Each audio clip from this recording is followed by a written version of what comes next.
فلا أقسم بمواقع النجوم وإنه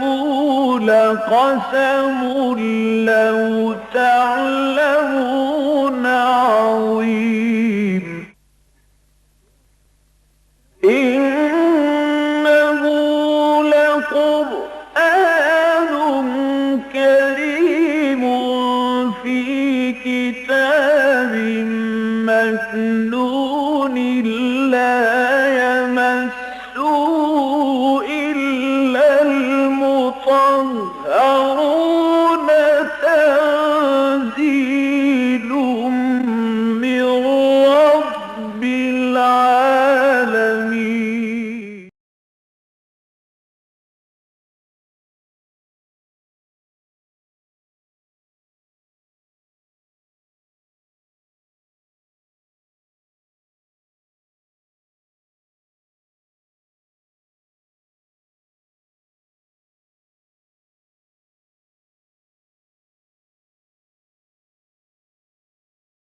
أعوذ بالله من الشيطان الرجيم.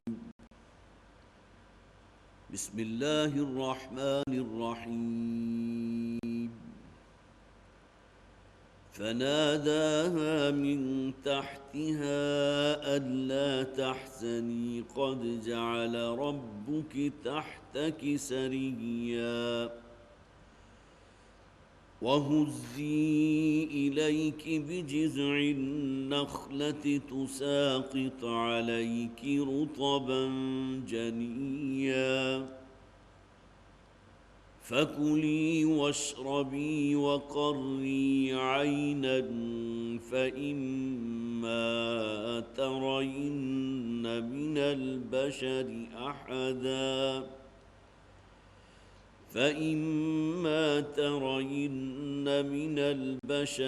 أحدا فقولي إني نذرت للرحمن صوما فلن أكلم اليوم إنسيا فأتت به قومها تحمله قالوا يا مريم لقد جئت شيئا فريا يا أخت هارون ما كان أبوك امرأ سوء وما كانت أمك بغيا فأشارت إليه قالوا كيف نكلم من كان في المهد صبيا قال إني عبد الله